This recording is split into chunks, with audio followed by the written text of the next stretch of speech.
Hey, what's going on, everybody? Welcome back to Cody Central. It's our last episode for 2024, and we have an awesome one in store. Thank you to everybody that's getting here and jumping in. Shout out to our friend Megan that was already here before we started. What up, Megan? I hope you're doing well. Thank you for tuning in. We got a great show.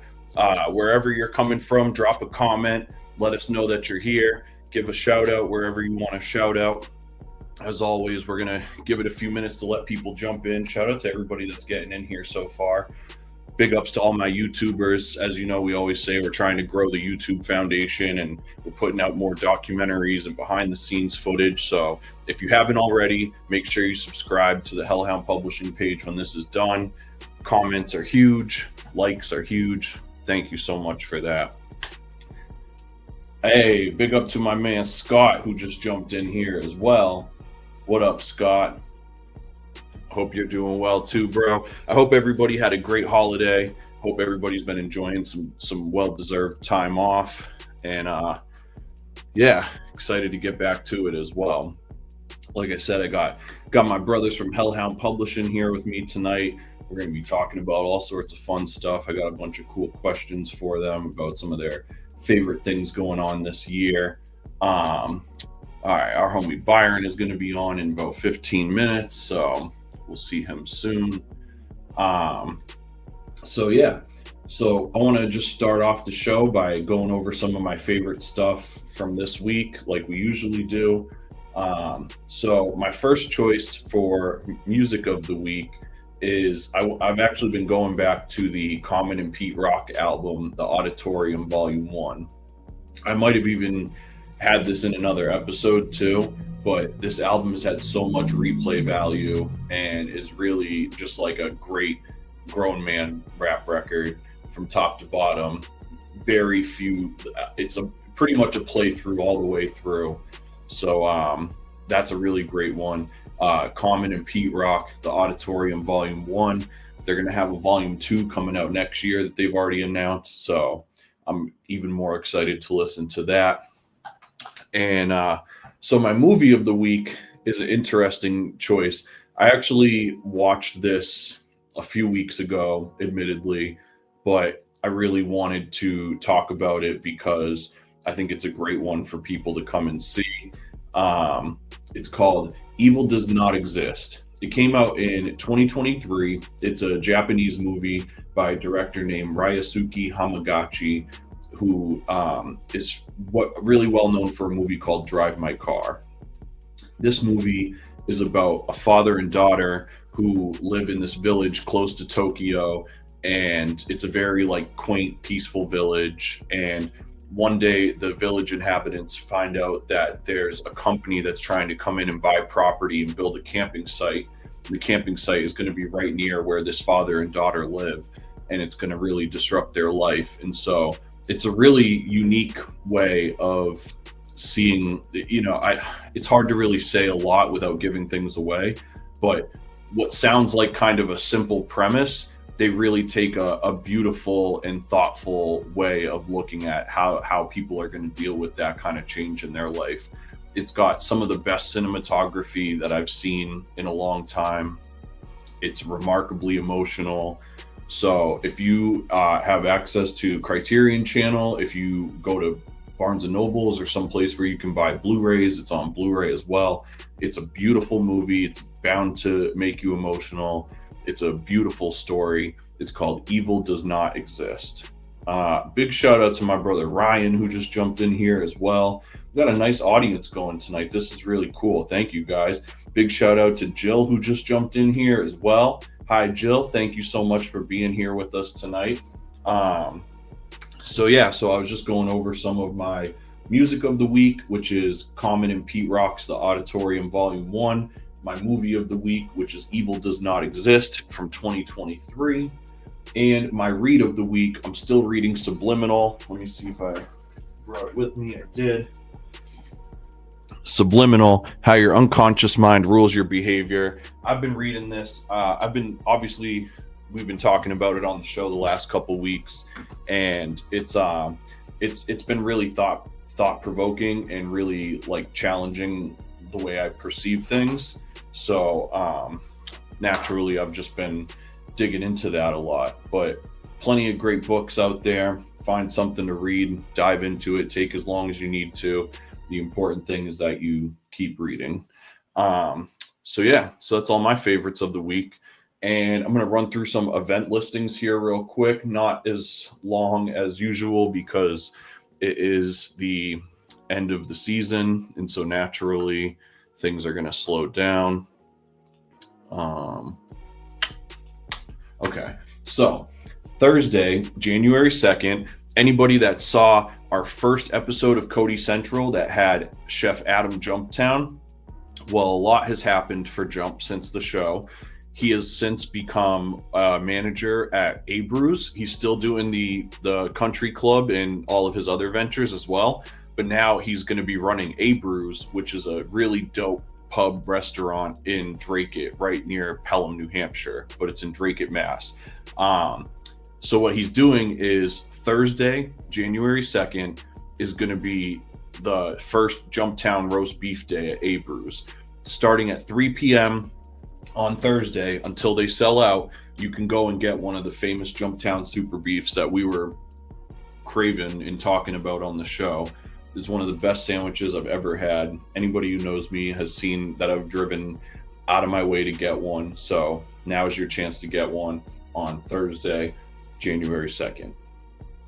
In addition to that, Thursday, January 2nd, that night, the Laugh Attic is going to be hosting an open mic that they host every Thursday at Strange Brew Tavern in Manchester, New Hampshire.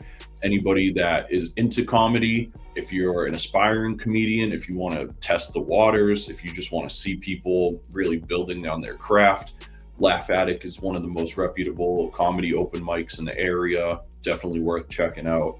The next day, Friday, the January 3rd, Laugh Attic is going to be presenting a show called High School Dropout. And so they have a bunch of comedians who are going to be basically reciting a piece of history. They've all picked like a different story to tell, and they're going to be doing this story. And obviously it's going to, my guess is that it's going to be almost comparable to like Drunk History or something like that. I'm super excited for it.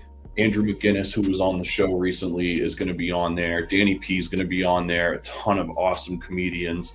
That's going to be at Strange Brew as well. You can get tickets for it now through Strange Brew, and that is Friday, January 3rd. Wednesday, January 8th, our brother Even Though, that's going to be on the show tonight, is going to be performing at Stereo Dreams in Portland, Maine. As we mentioned on the show, Stereo Dreams is a really cool producer-focused open mic series. It's a showcase for beat makers that they do in Portland, Maine once a month. So it's awesome that our brother Even Though is going to be there. That's going to be a great one. So if you're in the Portland, Maine area, check that out as well. Saturday, January 11th, the legendary Capadonna of Wu-Tang Clan is going to be performing at the Shaskeen in Manchester, New Hampshire. I believe there are still tickets available, so you can definitely get tickets now. Support New Hampshire hip hop. Support Shaskeen doing some of the biggest shows in the area. A few more on here. Tuesday, January 14th, the Women's Business Circle is hosting a Mindshare session. That's going to be at 9 o'clock in the morning. It's in Hollis, New Hampshire at the Lawrence Barn. The Women's Business Circle does really dope events. They do like networking and brainstorming and seminars, and it's not just for women. It's open to anybody. It's just run and empowered by women, which is really cool. So definitely check that out if you're in the area and you're looking for some business inspiration. The next, Friday, January 17th, Women's Business Circle is also hosting another event called Coffee and Connections. It's a morning mixer. It's going to be at Coho in Milford, New Hampshire. Saturday, February 1st, is going to be the Queen City Black Market, which is at the Henry J. Sweeney Post in Manchester, New Hampshire, which is really cool. It's like a hardcore, goth, alternative punk vendors market that's going to be happening. The person who runs it is she runs a company called Lustrum, this really cool like shoe company, and she's taken this on to put this together, and I think it's going to be a really dope event. So big shout out to everybody there at the Queen City Black Market. And lastly, Sunday, February 2nd, Master Killer of Wu-Tang is going to be at Wally's in Hampton Beach. So get tickets to that if you haven't already. That's going to be a great show. A lot of cool stuff. Thank you guys for riding with me on that. As always, if you have a show that you want to have listed here, send your event listing, send your flyer, whatever it is, to codycentralshow@gmail.com. Let me throw it up on the screen for you real quick here. Anything that you want to have plugged, send it to codycentralshow.com. We will look at it and promote it as we see it. And yeah, so a lot of cool stuff going on. I'm excited to hear what stuff you guys are interested in. Shout out to everybody jumping in the comments here. Jill said, I like you. You know what? I like you too, Jill. Thank you very much. I appreciate you being here. Scott, my man Scott, I don't have your link right now, but my man Scott is doing a fundraiser. He has an opportunity to compete in the Special Olympics out in Italy, I believe it is. And this is going to be a huge opportunity for him. So make sure you catch up with Scott. I'll throw up his thing on here. You can send him a message on YouTube and he'll send you that link. So make sure you check that out and support him. Big thank you to everybody that's tuned in tonight. I appreciate you guys so much. So to wrap up the year, I thought it would be really fitting to bring in a bunch of the people who have played a big part in the more important chapters of my year. I'm really thrilled to have some of my friends whom from Hellhound Publishing are going to be jumping on with us. I'm going to ask them about some of their highlights of the year. I'm going to ask them about like favorite shows, favorite movies, best shows they played, all sorts of stuff like that. We're still waiting on one of our homies to jump in here. Oh, cool. Jill said Ellen said hi. Hi, Ellen. Thank you for being here as well.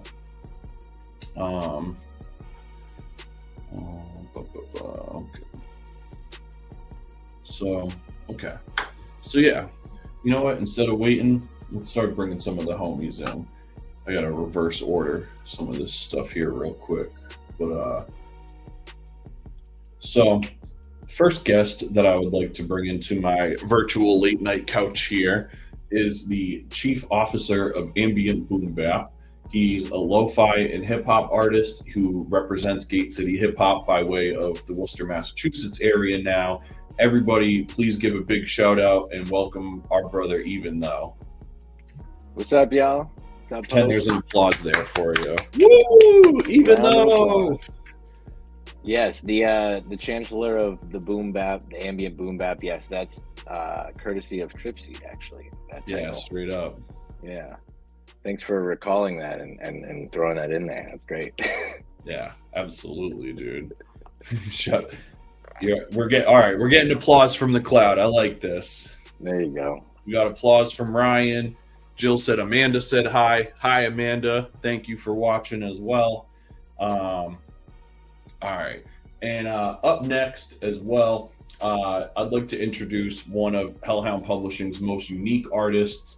This guy draws influence from Fatboy Slim, Aesop Rock, Aphex Twin, all sorts of stuff, blends it into his own pot. One of my good friends. So excited to have him here. Make some noise for my brother, Boston, Massachusetts' own Tripsy. Yes, thank you. Yes, yeah, the round of applause. No, glad to be here, man. Thanks for having me. Hell yeah. Oh, absolutely, dude. I'm so glad you guys are here tonight. It's so much more fun when I have a bunch of people to talk to. Absolutely. Oh, we got some more flowers and applause coming in. Thank you, Ryan. Oh, thank you. The best live audience we could imagine. We got one more guest coming in, but we'll let him show up as he's ready. How was the holiday for you guys, for one? It was great, man. Top 5. Yeah. No. Oh, right on. Hell yeah. No, mine was really good too. Went visiting my fiance's family. We were in like way northern Maine if you're familiar with Presque Isle, it's like Sheesh. it'd be like a 7-hour drive, but randomly JetBlue has a flight direct from Boston for like $50, which is Wow. yeah. It takes longer for me to drive to the airport than I'm in the air. That's Wow. wild. Yeah, but no, it was good. It was cold as shit, but it was good. They're like, you don't even need to put on your seatbelt. It's fine. Yeah, It's a short one right around the corner. Wow, man, that's crazy. Yeah, man, I just spent it with the family and loved ones. You know. What How about about you, Pope? Pope? Oh, Yeah. Jinx. There you go. Yeah, Pope. What happened for you? Dude, the holidays were great for me. We saw a bunch of family and friends, stopped by a couple of cool places, and really excited to say that I am also now officially engaged as well. So that was really Oh, exciting. wow, man. Yo, Holy shit. Congratulations! Thank you, man. Thank you man. for telling that to us now on this live. That's amazing, man. dude. Yeah. Hell yeah! Well, everybody, we've all been busy doing stuff. I haven't been able to catch up with many friends lately, so you guys are some of the first people I've been able to tell. Oh, dude, great, Greg, man. that's a bomb. Damn, Yeah, There we I'm go. excited. Wow. put that on the thumbnail. I know, Yeah, right? All right, so I'm ready to bring in our next guest. Uh-oh. Last onto the program is somebody that many of you are likely familiar with. He's a producer, he's an engineer, he's one half of the hip hop super sensation Cody Pope and Byron G, and he's the co-owner of Hellhound Publishing. Please throw some claps and applause for my brother Byron G. Oh. Yeah, Look at that fucking mug. you guys hear me? Yes, indeed. Loud and clear. What's up, Byron? First of all, dude, did I just hear that correctly? That you are engaged? Yep. Wow, Man. Yeah. There we go. That's the Congratulations, man. real. That is Great, like man. that is huge news, dude. Congratulations to you. and Thank Nick. you. It was pretty surreal, but Wow, all yeah. the cards fell into place, and luckily she said yes. Yeah. No, dude, that's awesome. That's exciting news, and we got to celebrate soon. I know, absolutely. How was the holidays for you? That's what we were just talking about before you got in here. It was good, man. I literally had 5 days in a row with the family, like my immediate family. So it was cool. We did, big Christmas Eve at my sister's house with my entire family. And then we did Christmas Day back at my sister's with the immediate family. And then we did breakfast the next day. And then we went snowboarding I went with my niece and my Wow. Okay. dad. And then we went up to Maine for my stepsister and saw her. So it was pretty, it was good. It was good Yeah. to see family and just chill, Traveling man. Traveling, man. Okay. But no, it was Yeah. good. And then I was at the Celtics game last night. So Oh, we let's topped it off. go. So it was good. It was a good weekend. And then I was back to work today, and it's like, damn. Oh man, But- that's Didn't know that's you dope. snowboarded, man. That's cool. Yeah. It's been like 4 or 5 years. My cousin George, I used to go with him quite a bit. Yeah. And then once we had Malia, I kind of hadn't been in a while. So it was nice to get out there. I thought I was going to be sore as a mother, but I woke up and felt great. So I'm going to try and keep it going. Get back, Appreciate get back out there, rip some fresh gnar. Yeah, exactly, dude. It was a little tough because it was basically all like man-made snow, but it was still worth it, man. Get that adrenaline going. No, right on, man. I'm going snowboarding in February. We got like Nice. a trip planned. You going Hell up in Vermont? I think Vermont. I think so. I'm just I thinking need to that's double where check you're which thinking, right? mountain we selected. But Either it's way. like a friend is like putting it all together, and I'm just Nice. it's like, yeah, I'll go. There's no bad mountain, so that'll Yeah. be fun. So what's cooking, fellas? I saw a different layout, so I was trying to test and see if I could make it look any cooler, but I think this is as cool as it's gonna look. Yeah, I think it's dope. Dude, I'm excited to fucking kind of pick into your guys' brains and figure out what the best parts of this year were. A lot of shit happened. not even just in our circle, but just in life in general, and Yeah. in pop culture in the world and all that. Yeah. Ryan said it still looks cool. Thank goodness, man. Thank you. Oh yeah.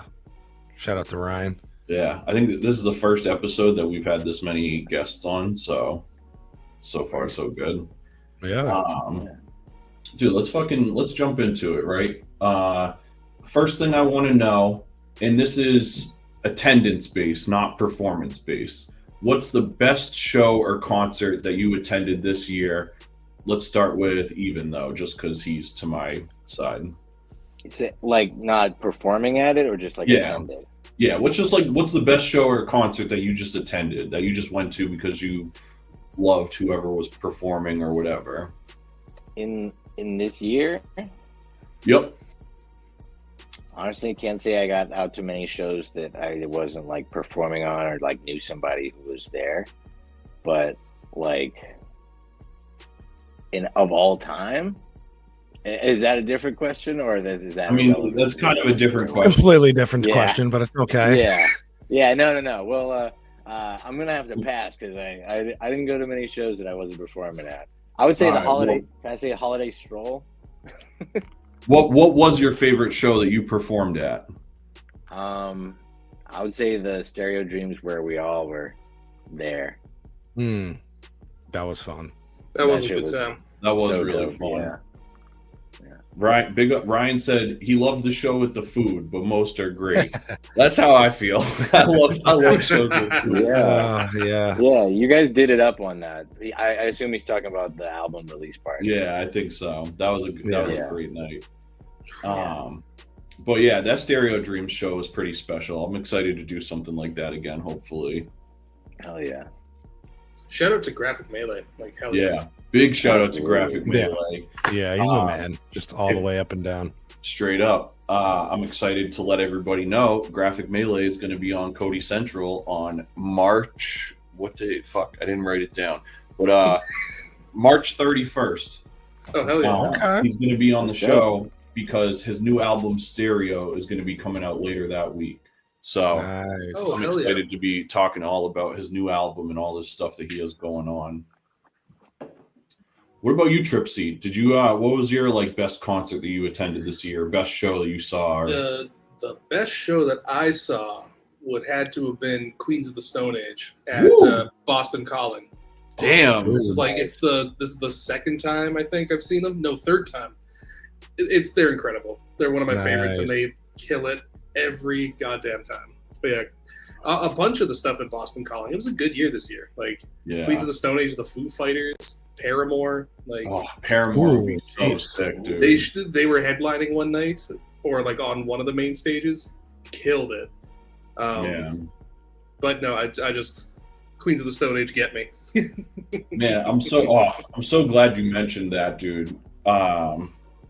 I'll tell you why in a minute.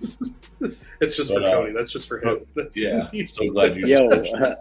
Pope, question: do comedy shows count in this question, or just music? Yeah, why not, man? Okay, then I would say when I saw Alana Glazer live. Yo, that sounds super fun, dude. Yeah. She's hilarious. Yeah, she's great. Yeah, it was so fun. That do impress me much. I do like that.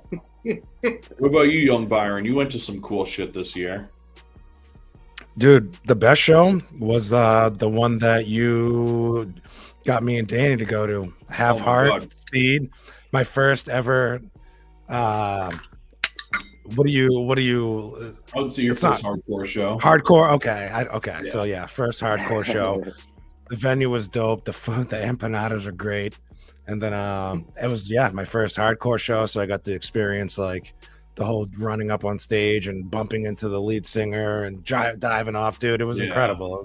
It was crazy. And the set times, they ended. And I'm like, what? Like, what happened? Right. And you're like, that's it. And I was like, really? Like 20 minutes a piece. I think they had Half Heart had half hour, 45. Yeah, if that. So yeah, that was just incredible. All those, just to experience that, because I'm used to just going to like hip hop shows and stuff. So it was nice to switch it up, and I just like felt the urge after, like the surge after we left the venue and, jumped out of the bar and had a beer, and that was awesome. Man, so thank you for that. Hell yeah. I'm glad you guys came. That was such an awesome show. That was definitely one of my favorite shows of this year too. I was really like torn trying to think of, because I was lucky to go to a bunch of really cool shows, a bunch of like reunions of bands doing one-offs and shit, but that fucking Have Heart and Speed show is probably like one of the most exciting shows of the year for sure. Yeah, it was fun. Our friend Scott said, "Hey BG." He also said, "Hey Trip Seat." Yo, Scott. And he said, "Hey, even though." Scott, and I'll jump in here. Our friend Megan said, "What is your favorite song?" I think she meant made this year. So even though, I'll let you kind of take that off. What's one of your favorite songs that was made this year?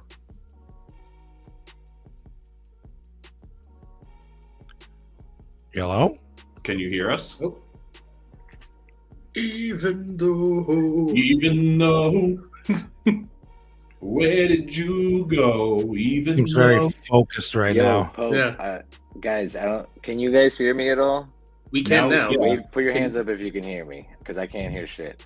All right, Oh. I'm gonna have to leave and come back because my audio is messed up. Okay. Okay. Okay. All right. Damn. Okay. He just wanted to get out of answering another fucking question. Oh, Trip Seat, pressure's on you. What's one of your favorite songs Yeah. that came out this year? I mean, it might be a little bit of a cop out, but Not Like Us.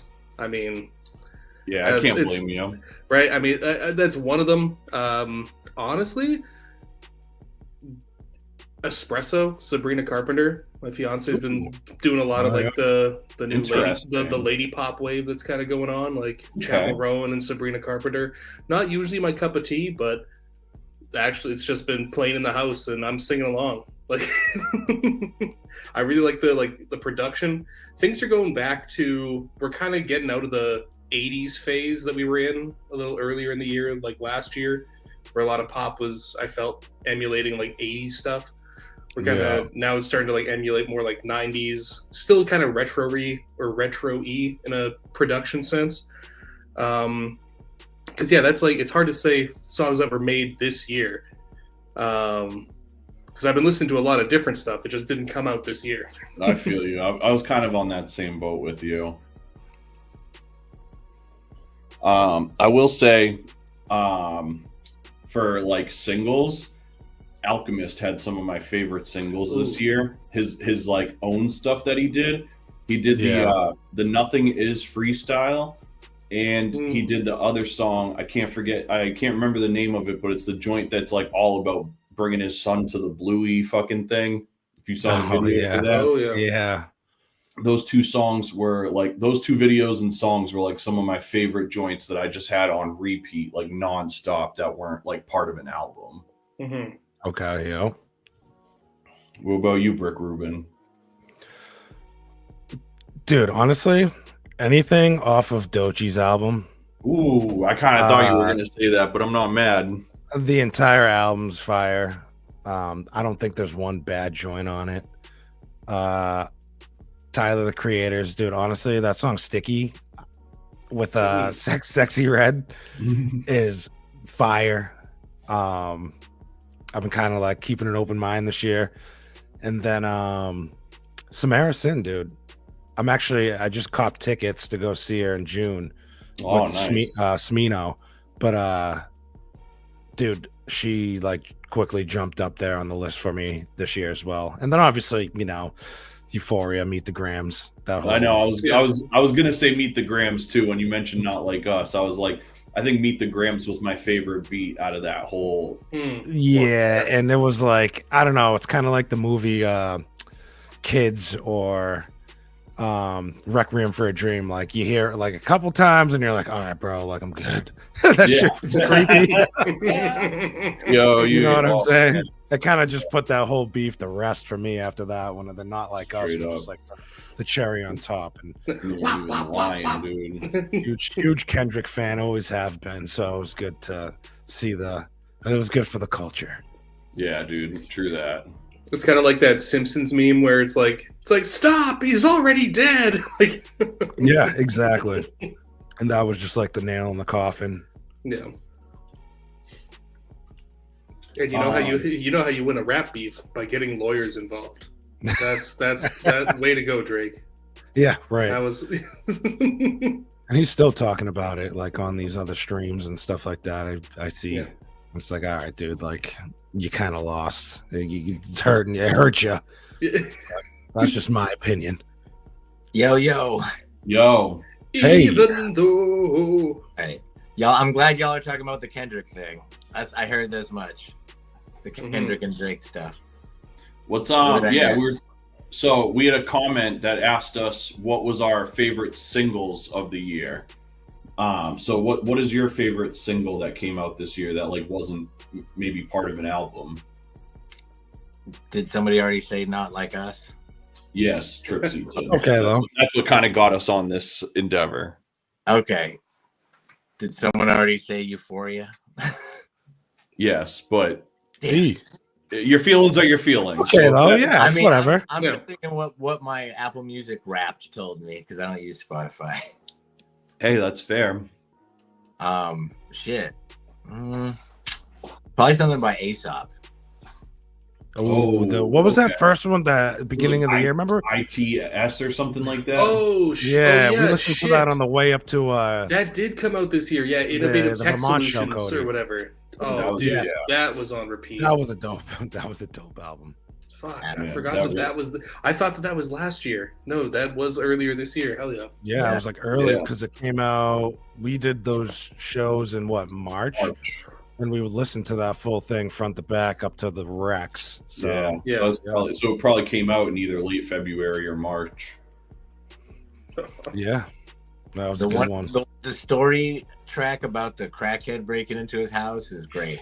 Yeah. So good, man. He's an amazing storyteller. Sorry to spoil anyone who hasn't heard the song yet, but That's been out for it's called 7 months. Steven. That's the name of the track is Steven. I like the one about the pigeons. Oh yeah, man. Even though Aesop's probably my favorite artist at this exact moment. It Yeah, I'm not mad. varies, you know. I think the girls are taking over, man.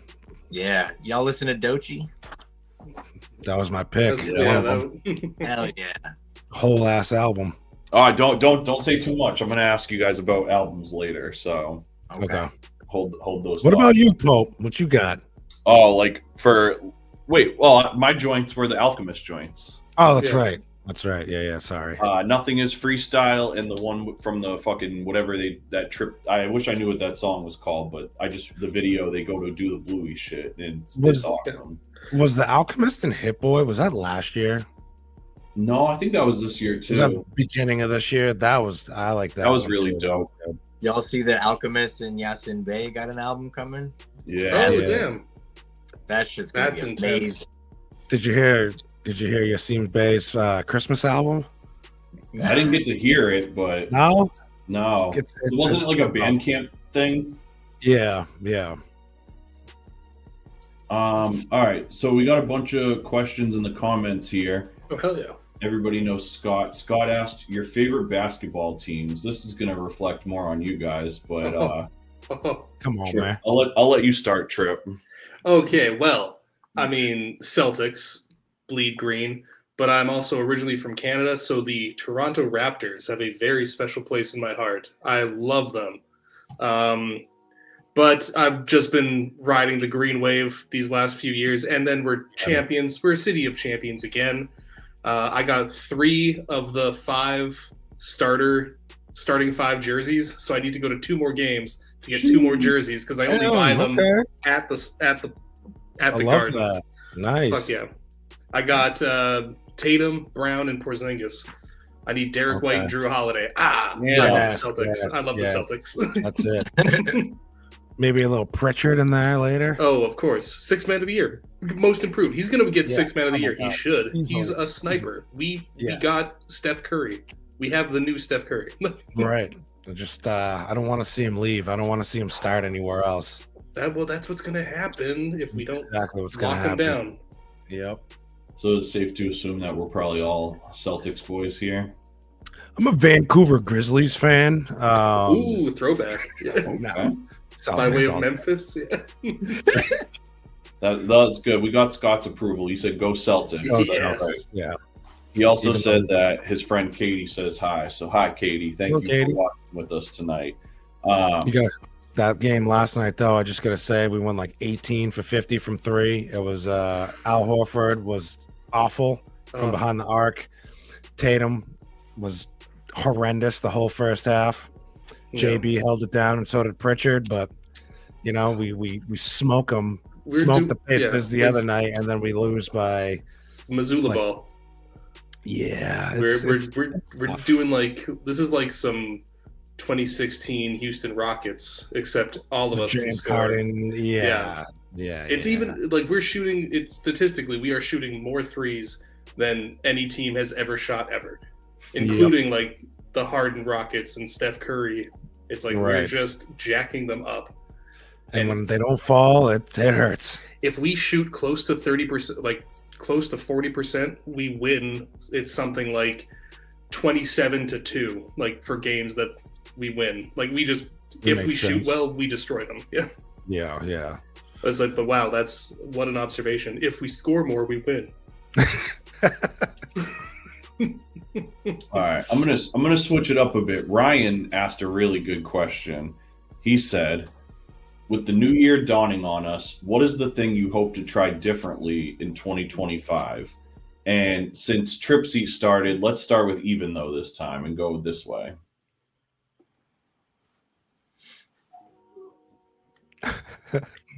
Oh boy. You doing this again, even though? No, sorry. You said, sorry, man. My screen went black for a second. So what did you say? Ryan asked us. Oh, I see the question. Yeah. Okay, so to speak musically, I would say trying to do like some more R&B type shit. That's like the direction I'm going, and I think that when I'm aiming for these genres, I'm a little off the mark, and I end up hitting a different genre that's just as good. So whatever comes of it will be great. But like in my life, I would say probably, I don't know, getting back into like fitness and stuff, or at least like being consistent with. I do work at like a vitamin shop, so like I'm around that stuff all the time. So, but yeah, that'll be my answers. Okay. What about you, Byron? What do you feel like you want to try differently going into the new year? Even though hit on that, dude, I'm definitely gonna get into like I gotta work out again. Like I just want to get in better shape because it's been a little while, you know, and I'm definitely not 20-year-old Byron anymore. 30-year-old Byron doesn't have the metabolism anymore. So that is definitely one thing. And then honestly, dude, differently. I don't know if this qualifies as different, but I've been definitely on that Ableton grind, and I definitely want to like master it. Come to the dark side. It's been a great 2 weeks. I am super excited about everything that is in that DAW right now. It's super easy to. Everything's right in your face, and it's kind of weird. You don't have to like hit tabs and do this and that. Like it's right there. Even the stock. I have a ton of plugins, but the stock plugins like the EQ is great. Just being able to automate easily. Like I am an Ableton fanatic right now. You're just scratching the surface. I love it, dude. And honestly, Byron, I was so happy when you sent that screenshot. Yes. And honestly, like I've only been messing around with intro right now, so I can only bust out like 2 things and only have 2 bus tracks. I can only use 16 tracks or MIDI tracks total. So I'm kind of staying on that limited grind and seeing how much I could produce from that. So yeah, hell yeah. What about you, Trip Seat? What do you hope to try differently this year? Well, I'm just gonna jump on the bandwagon of fitness. Gonna be getting married at some point next year, potentially. Congratulations like, we're looking at like in winter. person. I don't want to be a fat ass. up there. So we're gonna definitely try to lose some weight after get back from this vacation that we're going on in early January, and then I'm gonna try to drop the pounds hardcore. But another big difference, this one's not musically, but I'm gonna be gunning for trying to, like, ideally working a new job very soon, since the current company I'm working for is in the process of shutting down. And yeah, crazy times, dude. so that's the big thing I'll be doing different, but that's okay. I wanted a change anyway. And yeah, I think it's exciting. Yeah, that is exciting. Opening a lot of new chapters next year, dude. I think that's a pretty big step to take forward. You know, it's like kind of expect the unexpected, but also have like a canvas that you can finally draw on your own for the first time in a while. It's like, it's weird. I'm honestly excited I'm gonna look and see if I can do something like a 9 to 5 sounds so fucking sweet right now. Like, yeah, dude, feel that. I'm sick of all these weird retail hours. Yeah. Well, everything happens for a reason, so yeah, there's a silver lining with everything. So, I definitely also want to show Byron some Ableton tips and tricks. Yeah. Yes. I love that. Shout out to Jen. Jen just popped in. Don't worry about being late. It's better that you're here at all. Thank you for showing up. I'll take it personally, though. No, I'm joking. Where do we just lose Byron to? Yeah, he just. What about you, Cody? What are you looking to do different next year? Well, the health and fitness thing is obviously clutch. I'm sure you guys know that I had my health fluctuation from being friggin' like 300 plus pounds to losing all that weight, and now I've put a lot of it back on from the time that I was laid off and whatnot. So I definitely am still jumping on the health joint as well. But my big thing that I am trying to do differently this year, it's not so much do differently, but I guess do more like proactively, is I'm really excited about getting more into filmmaking. Kind of a presumptuous way to call it, but I really enjoyed making the Giant Steps documentary, and it's made me realize that is a really cool way to tell the stories that are behind the music. And so I feel like with each like body of music that I complete, I'm going to have like this visual component to go with it to like just further tell that story and give people that inside look at how these things come to life. And I keep telling myself that like if I keep this up before I'm fucking dead, I can make like a short film or something like that. No, hell yeah. Dude, you definitely have the mindset behind it. You study these things, these films, and you're a huge movie nerd. So I definitely think that it's right up your alley, dude. Honestly, I don't want to do all that on your phone, bro.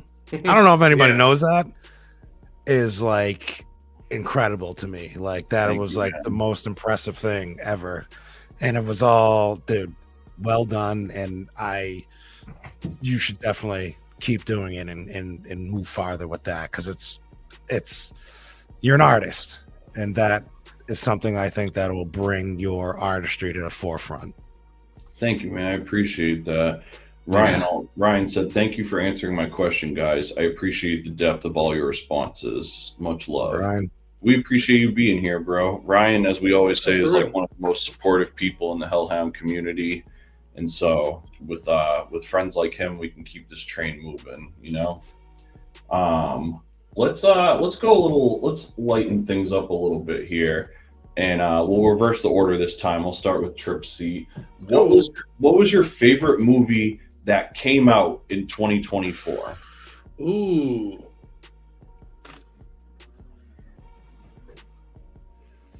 I know it's basic, but I fucking love Deadpool and Wolverine. Ooh, okay. I'm a huge nerd in general, but I was riding like the Marvel train since Iron Man came out like 25 5 years ago or whenever the first one came out. Yeah, I liked it. I think it was hard. There weren't a lot of things that brought me to the theater like this year. You know, like that was definitely one of them. Sarah and I also went and saw the new Ralph Fiennes one about like the Pope decision process. What's it called? Not the Covenant, but it's like the yes, yeah, whatever it is. Yeah, something the Conclave. That's it. Conclave, dude. I have that in my friggin' watch list. I've been wanting to see that. It was good. He does an amazing job. I mean, Ralph Fiennes kills it. But yeah, I just think I had more fun at Deadpool Wolverine. That's fair. Dude, Robert, our buddy that we all know, Robert is a huge movie buff, and the Conclave was in his like top 10 of this year as well. Mm-hmm. It was really good. It was a little different than I was expecting, but yeah, it didn't help. It was like a whispering in the Vatican, like a very quiet movie, and then there's these people like behind us that just would not stop talking. And it's like, God, come on. I hate that, man. That's brutal. What about you, Byron? What was your favorite movie that came out this year? Dude, honestly, it's tough because I watched a lot of like old stuff for the first time, which was cool. Dude, I honestly like hadn't seen a new movie since 2023 when I saw like Mario with my kids. But I don't know, I fell behind a lot, so I got to see like a lot of like the Jordan Peele movies this year, which were all phenomenal. Yeah. And then I gotta, dude, because I fell asleep at your house watching it, Terrifier 3, dude. It was good from what it was like more gory, I want to say, than the first two. Yeah, like, it was right off brutal, the bat. dude. And it was almost like a little like I don't know if I should be watching this. Dude, yeah, I feel you on that. It was hard to stomach at times. It was like the other two, there was a couple scenes where you're like, what the hell? But like that whole intro scene was like, oh my God, like this is wild right now. And I just remember like sitting there looking at you and Nick, like, and we all kind of had like the same like crazy reaction to it. But dude, that was like one of the things. I had to write a letterbox review about that movie because I gave it like 4 stars, but then there was stuff in the movie that I was like, well, I need to explain that I'm not like okay with everything, and that I just thought that it like, my review was basically like, well, if you're into slasher movies, this movie like certainly goes far beyond the expectation of a slasher movie. Like, yeah, there was some stuff I could have lived without, but nevertheless, that also is like the challenging part of a horror movie, is that you're not supposed to be comfortable. So it's like mission accomplished at the same time. It was there was a couple eye-opening scenes. I mean, like I could deal with like, I think it was the second one where there was literally a chick cut in half. Well, that's the first one. I think it was the second one. Or no, I think that's the first one, because on your recommendation, Sarah and I watched the first Terrifier because we'd never seen it. And yeah, definitely, it was the first upside one. down and the whole and they're just like running back and forth. I can deal with stuff like that. This one was like, dude, there was a couple. It was a lot, dude. Well, I feel like they need to keep, like, as they keep making more, you have to keep dialing up to like 11, like ratcheting it up. Like they can't put the bag. They can't put the toothpaste back in the tube. They gotta. You're like, damn, am I gonna like go to hell from like watching this movie? Like, is this okay? Am I okay? I got a couple feelings like that in the third one. Yeah, for real. It does kind of make your stomach a little like, ugh, I don't know if I want anybody to see me watch this. Like, right. But you got to finish the trilogy, you know what I'm saying? So exactly. It was cool. It was cool, man. And with our luck, I'm sure there'll be a 4th. Probably. So we're just in this cesspool until it's done. You started it, you got to finish it now. Straight up. What about you, even though? So, I haven't really seen any movies that came this year, like Byron said, but oh my God, this guy. Well, besides the one the Trip Seat said. He said, I didn't go to any concerts. I didn't listen to any music. I didn't watch any movies. He performed. He made his own movie. No. And watching shit that I know. But no, I recently did watch a series that I think you might know, Cody, and it's definitely not as gory as what you guys were talking about, but it features your boy Henry Rollins as the host. It's a show called Night Visions from the 90s. Dude. Yo, okay, that's crazy. So Laramie's into the show. She mentioned it many moons ago, and I wrote it down and got it to her for Christmas, and we watched some of it, and I'm like, this is a perfect blend of like X-Files, Twilight Zone, and Goosebumps, like all put together, and I'm like, this shit's dope. Oh, hell yeah. Dude, that is a really cool show. So if you ever want to see it, it's I don't know where you guys are watching it, but there's like a playlist on YouTube that has like every episode. Awesome. Yeah, I just got the DVD from like a British or whatever. Okay, nice, dude. Oh my god, there's like a bunch of comments here. Holy crap. Somebody said, dude, I was gonna say real quick, does this it does. Okay. I was like, does StreamYard like capture all of the like comments. Every from Facebook and YouTube? That's Facebook pretty dope. And YouTube, yeah. That's cool. Yeah. Oh my god, I'm not so. You know what's another movie that I really liked this year that I forgot came out? Did any of you watch Big George Foreman? Dude, no. I feel like was that like an Amazon documentary? No, it was like a dramatization. Was it like Forrest Whitaker's in it? Like he plays like his coach. Yeah, I didn't know like the story of George Foreman. He's kind of amazing. Oh yeah, like, yeah. Oh yeah. He goes and he's like 18. He goes, wins gold medal in boxing, then becomes the heavyweight champ. Then he retires and becomes a preacher for like 20 years. And then when he's like 46, he comes back into the ring because his like community center is running out of money, and he becomes the oldest heavyweight champion again. Right. Like it's yeah. Dude, Big George Foreman is the shit. And then he makes the Foreman grills. Damn, I gotta check that too, man. I love anything that has to do with like boxing and combat sports history and all that. Dude, it was really hard to pick like a favorite movie that came out this year. But when I went back, I was like, because obviously I talk about Letterboxd a lot, so I try to log everything I watch so that I can keep track of it, review it, whatever. And I think my favorite movie that I saw that came out this year was Monkey Man by Dev Patel. Oh, yes. And that kind of goes on the Jordan Peele tip because Jordan Peele produced it. But dude, we went and saw that in theaters, and that was such a fun watch front to back. And then I got it on 4K, and it's like a great watch at home too. It's like you don't have to overthink it, but it's a very thoughtful movie at the same time. Dev Patel as a director and an actor is just phenomenal. He's just insane the whole time. I will admit, honestly, I've never seen any of the John Wick movies, but I feel like Monkey Man is like the kind of John Wick that I would like enjoy the most. Like it just felt like it was very much in that way. It's very Wickian. Okay, I'm not sure what this has to do with movies, but somebody in our chat spent 2,800 on Candy Crush Saga and wanted to make sure that I showed you guys. So that's the thing. Sheesh. Damn. $2,800. Is that real money or like is candy bucks? Like what? I don't know, but I don't know. I don't know what Candy Crush is. So I let you guys know though. So shout out to Katie, killing it in Candy Crush. Yeah.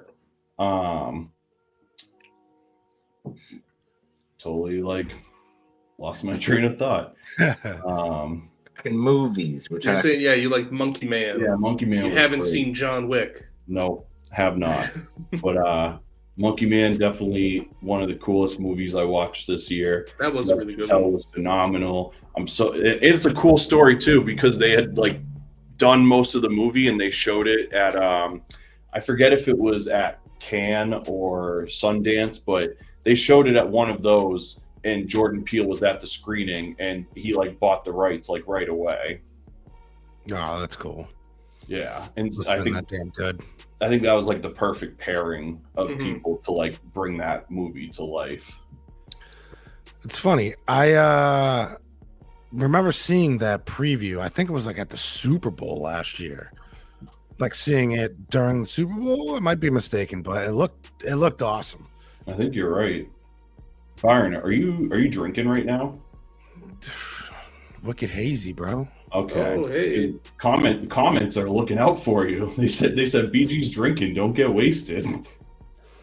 Oh, thank you for looking out. You know, gotta stay safe. Keep that liver healthy. I would be too if I hadn't already drank it all. That's why I got up and ran. I was like, I'm going to. I've got non-alcoholic kombucha. There you go. The rest of us will keep a healthy digestion system. Yeah, that's it. So yeah, you guys keep them extra healthy. We'll keep them extra not, and then it'll balance out. Exactly. Perfect. Well, we appreciate you guys looking out for us because it's important that our community cares. All right. So let's segue kind of back to something we mentioned earlier. I want to know what everybody's favorite album released in 2024 is. Let's start with, I think we'll start with Even Though. I forget which direction we're going. Even. Yeah, I would say probably in the hip hop sector, Aesop.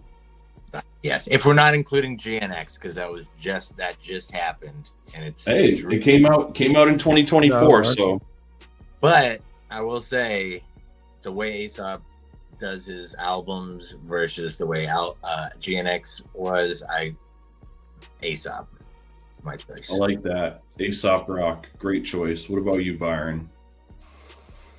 The Drive Home, Samara Sin, man. I'm hooked. Okay. She's super smooth. She's dope. She's like R&B, but she could rap her butt off. She's super fly, man. I love everything she's doing. And then, close second is Alligators.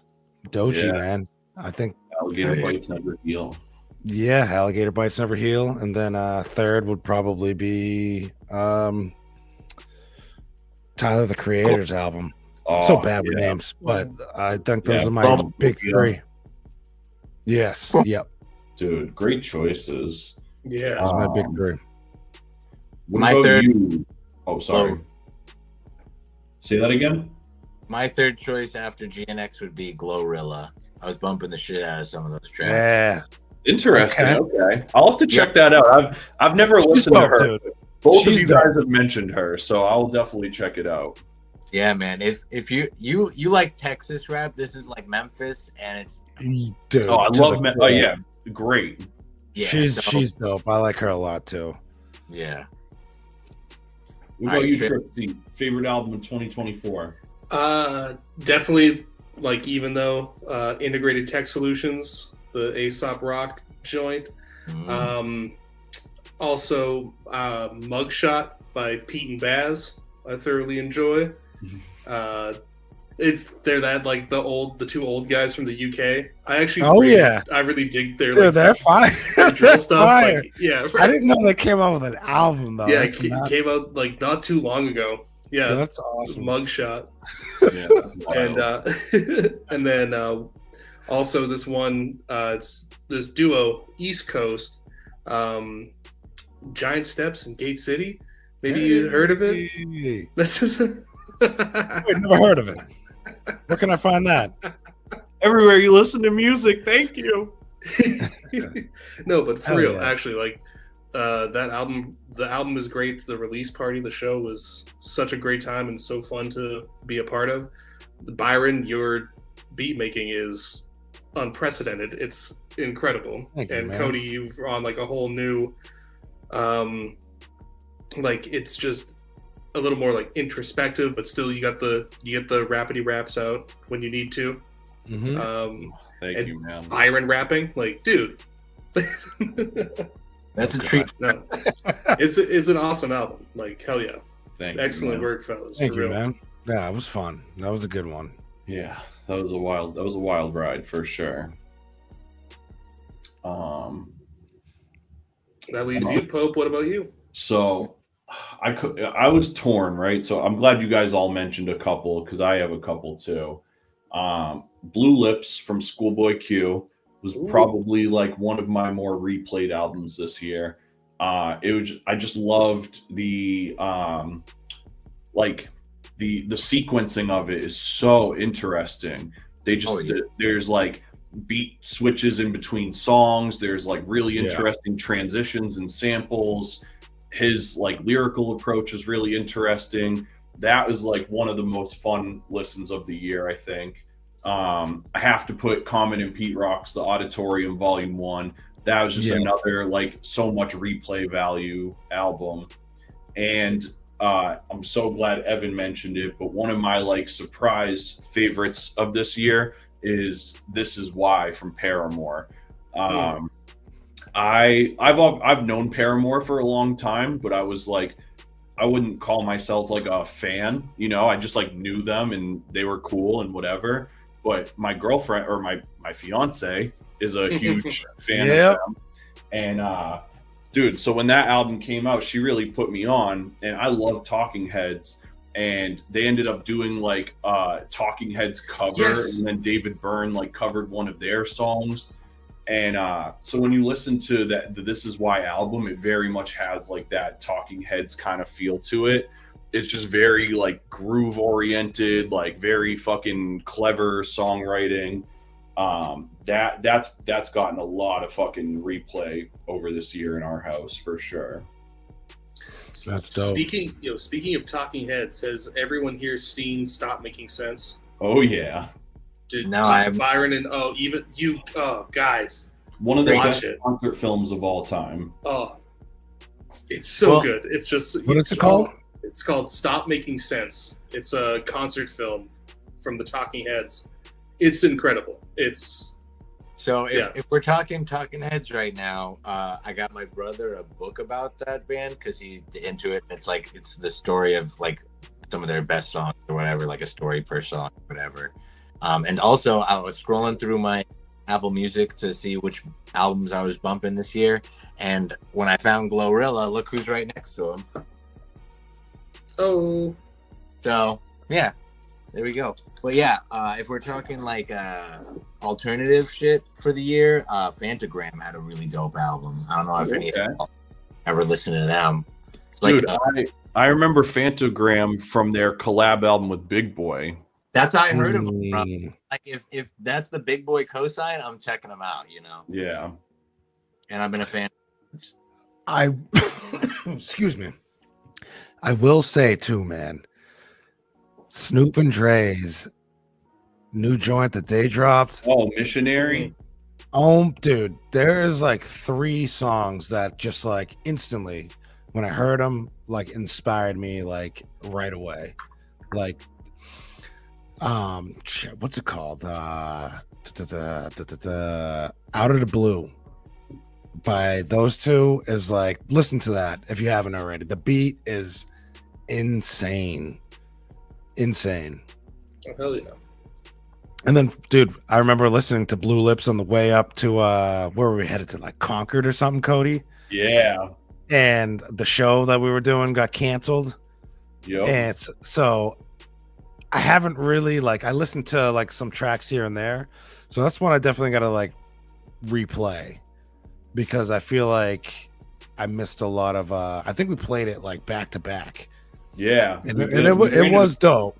There was like samples that we were trying to like keep like certain things that we just kept wanting. Yeah, because they used the polyphonic music library on a couple of the joints, and I was like, damn, like there goes my hidden gem. No, I'm just kidding. But yeah, that was a dope album. I just haven't like replayed it as much as I probably should have.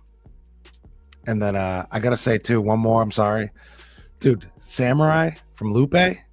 Oh, okay. We listened to that on the way up to the Stereo Dreams that we all did, and that album was really, really dope. Big shout out to Hellhound for Life, Hellhound till the Underground. Hi. Much love to our homie Jess, one of the diehards. All right, so I saved this one towards the end, but I wasn't sure if anybody would have one. Does anybody have a favorite book that they've read this year or that came out this year? Not this year, but I've definitely been diving into the Dilla book a bunch. Dude, that's funny. I was gonna put that too. The Dilla Time. Yeah, that's been really Damn. good. Hell yeah. Not didn't come out this year, but I'm working my way through the Witcher series. Ooh, Okay. okay, Yeah. nice. I love the games. They just announced the fourth one's coming out next I year. saw that dude in the Game Yeah. Awards. I was like, oh, Hell yeah. Anything on your bookshelf? If we're all saying, yeah, if we're all gonna name books that we're reading that match our Didn't read any books this year. Terrence No. no, Terrence McKenna's Food. I'm sure What's it called? some of you might be familiar. It's a Food of the Gods by Terrence McKenna. Oh, okay. That's Ooh. one that I.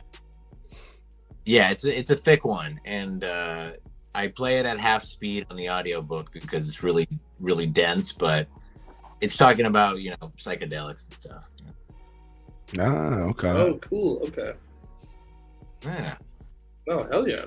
What about you, Pope? and he's My books, they didn't come out in 2024 technically, but book that I'm really excited for entertainment wise is called Bogey and Bacall, and it's like basically the story of Humphrey Bogart and Lauren Bacall. And over the last few years I've gotten really into Humphrey Bogart's catalog and just like learning about him as like an actor and all the things that he like contributed to film. So Yeah, really interested to dive into that. And then the book that I've been talking about on the show the last few weeks that's like starting to have a really like profound impact on me is this book. It's called Subliminal. that looks great. Okay. I wish I could like show you the cover up tight, dude, because even on the cover there's all of this like text over here that you can't see, that you have to like hold into a light. And No, it's the subliminal text. Yeah. exactly, it just further elements the kind of stuff that we deal with on a regular basis. And so it's been a slow read because there's a lot to process, but I try to just read little bits every day, and I feel like when I get through this that I'm gonna feel a lot more mentally equipped to take on the challenges of the world around me. Yeah, Try that to looks. How'd you come across that? honestly, dude, I literally walked by it at a Barnes and Noble like years ago, and I just was like, oh, it looks really cool. I bought it and then just sat on it for a couple of years. Yeah.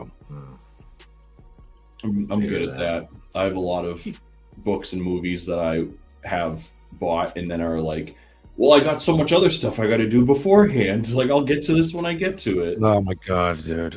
I know what you're talking about. What about TV? I'm not a huge TV guy, so this one was like pretty easy for me. But did you guys have any like big TV shows or series that came out this year that really were like, oh fuck, like? Yeah, man. I had one. I don't really watch a lot of TV, but The Fall of the House of Usher. Ooh, It's okay. 10 episodes. It's on Netflix. It's like suspenseful. It's a little bit of horror. It's creepy. The storyline's awesome. A little bit of afterlife type of deal going on. It's fire. I think you'd actually like it a lot, Cody. That sounds really dope. Yeah, it's good. Either Evan in this chat. Yeah, so I've got actually a couple.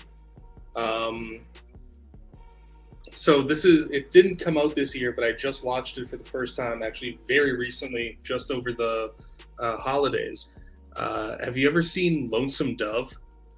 No. So No. it's like a 4-part mini series that it won like a bunch of Emmys in the 80s. It's starring Robert Duvall and Tommy Lee Jones, and it's like a Western. Like they're like two ranchers trying to drive cattle up to Montana, and it's like it's just wow. it's a really cool, really well done like Western. So there's that. Have either or any of you watched Secret Level on Amazon?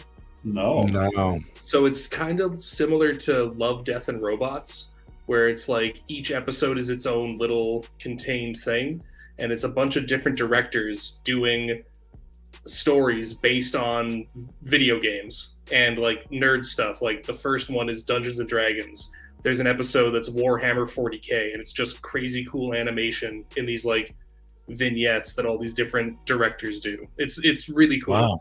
It's What's just that one called? It's called Secret Level. And it's like there's an episode that's Pac-Man, there's an episode that's Mega Man, like all different like actual video games. Like That's pretty cool. I'm gonna look that up now.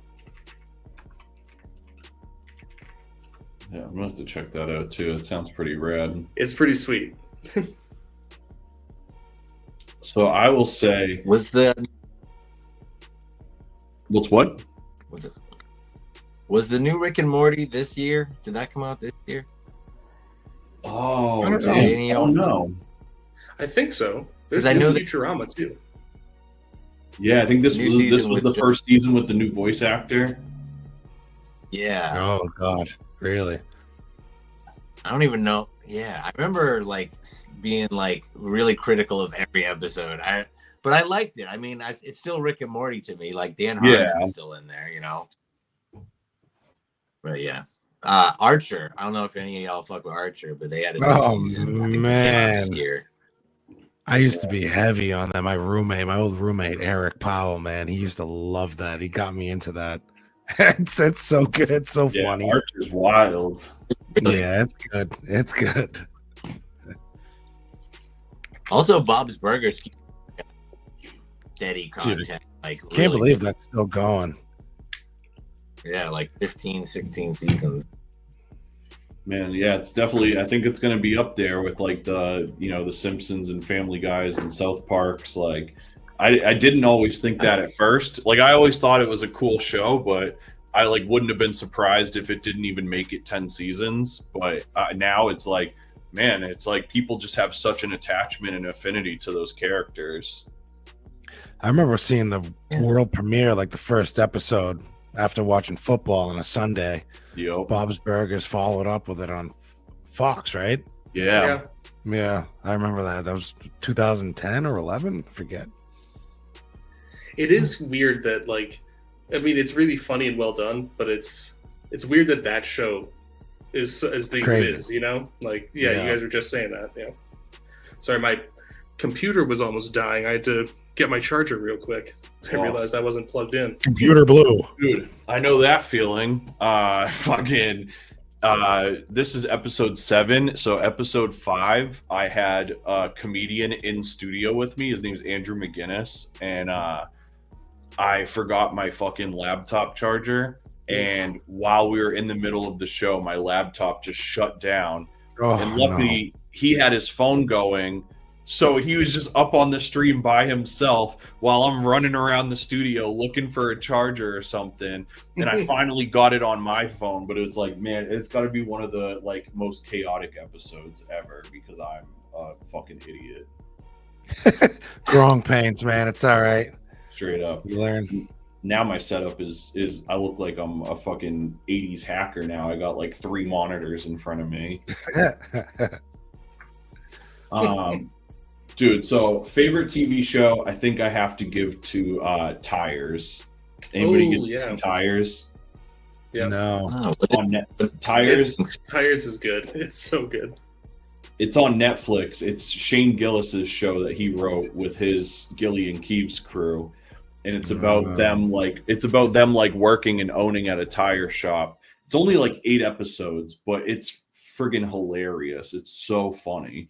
I know it's like such a fucking 30-something-year-old white guy thing to say right now, but Shane Gillis is seriously like one of the funniest comedians out right now. And I have yet to see something he does that like doesn't make me fucking laugh until I'm like sweating in pain. Did y'all watch I Think You Should Leave? Yeah. Yes, dude. Yes. That shit, yo. Yeah. That's the show that like consistently made me like Oh my god. That's so good. I've been watching on repeat the Baby of the Year sketch. It's just and the bad boy of the competition, Bart Harley Jarvis. Fuck you, Harley Jarvis. Like just like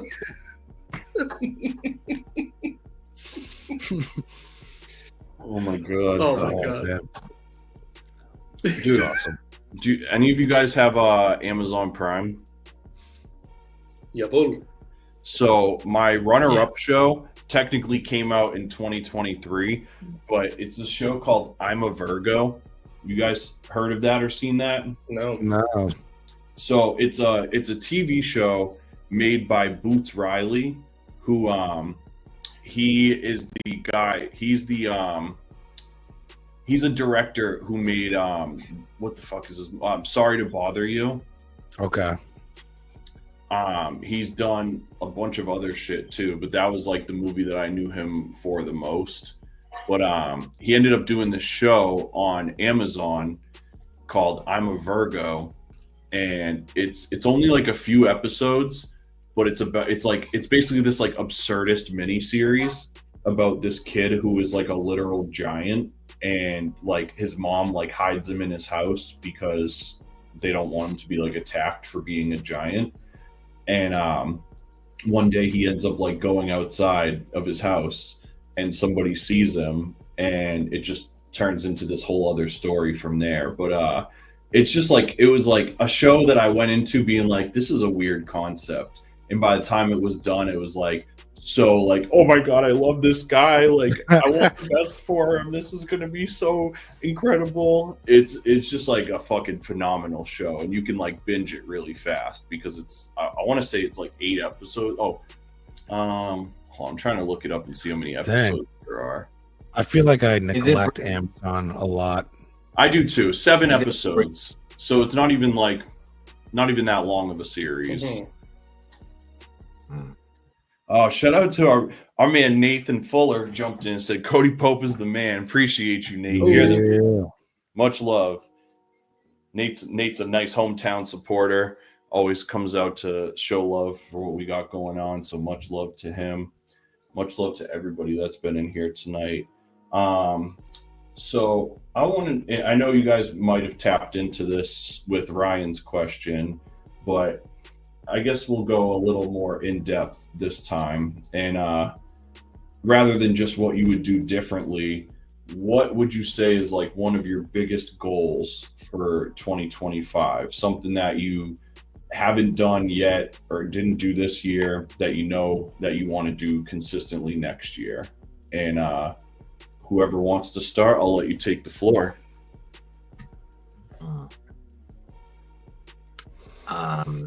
I'd like to learn more Spanish because I find myself in situations where I can understand a little bit and speak a little bit, but I can't ask a question and then hear their response and speak back to them type shit. So that's something that's kind of on my list.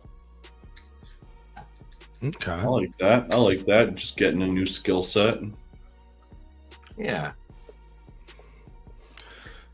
No. Go ahead, Trip. Yeah. No, so I think big goals for me, I've sort of been teaching myself like a little bit of like coding. I want to try to stick with that, learning like a little bit more like JavaScript and getting back into the like music sort of programming stuff I used to do with this program called Max. I haven't really touched it in a while, but it can do some really cool stuff to link with Ableton, especially now that Byron's using Ableton too. Really? Yeah, that'd be like, I've never really done it, but I want to do like I could make a plugin, like make a reverb that I could send to you, and it'd be like just one that I built or something. Totally. But man. Yeah, I think that I want to release a new album in 2025. That'd be ideal. Yeah. Just got to make it first, but yeah, that's got everything. Got the picture. Got everything else lined up. Just need the music. I love that, dude. That's so funny because I've definitely been jumping in trying to learn like Python and trying to learn coding, honestly. So I told myself, I was like, man, because I started, going to SNHU a while ago for IT. Mm-hmm. So I definitely want to dive more into that and attempt at getting my CompTIA A+ certification and Oh, either hell yeah. jump into like network or security plus after that. But music wise, I definitely want to. I'm working on a beat tape now where it'll be like half. I plan on releasing, 10 tracks of like, boom bap-ish type stuff, and then another 10 tracks of like more modern, like trappier type vibe to it, and then merging the two and doing a physical, which would be sweet to do like a cassette or vinyl or something like that. Yeah. I'm obviously CD too, but that is definitely a big focus this year, or I'm sorry, next year. And then just keeping it going, man. I feel like since I've switched to Ableton, if you guys know me, I've used a shit ton of DAWs in my past, whether it's FL to Logic to Serato to Reaper, Machine. Yeah. And now I've really felt the spark with Ableton in like a whole new way. It was just so easy to like grasp the basics of, and a lot of my favorite producers switched to Ableton, and with you, Tripseed, as well. The way that you describe like a lot of once you get past the novice and the standard steps, like when you dive into like the advanced levels, like I'm super excited to like learn that side of things. So it's so powerful. It's like the things it can do to audio is insane. I love it. Yeah. Just like you saying that right now makes me want to, and like want to challenge myself first with just like really getting the entry level intro version down, and then I'll jump into the Suite edition probably and just like dive full in.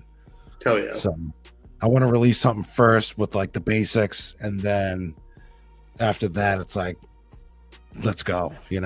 I don't see myself changing. I could do everything plus more with a little mini, MPK mini with Ableton than I can imagine with Machine and what I was using before. So no, I'm pumped, man. I'm freaking pumped. He's seen the light. And just the fact that you could change the color of the background. Yeah, right? So yeah. What about you, Pope?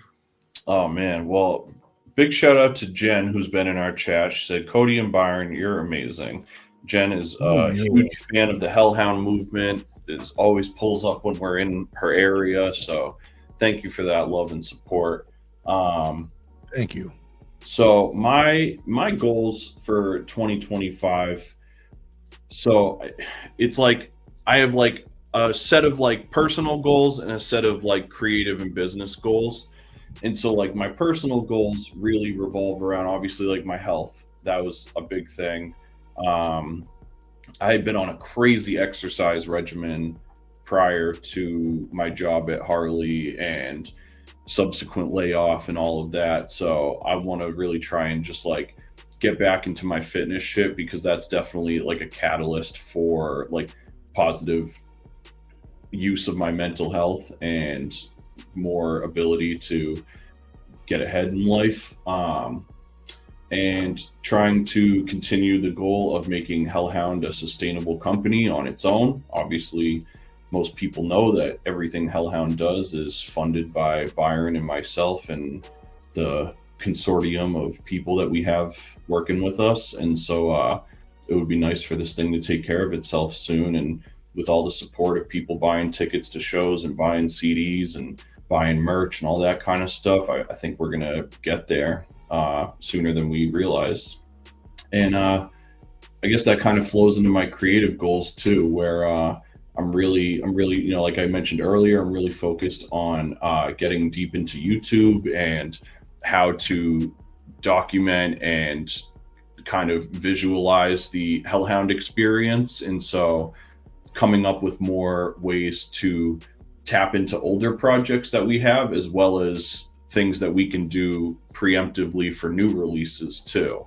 I just think that like putting out the Giant Steps album was definitely the most fulfilling part of my year for sure.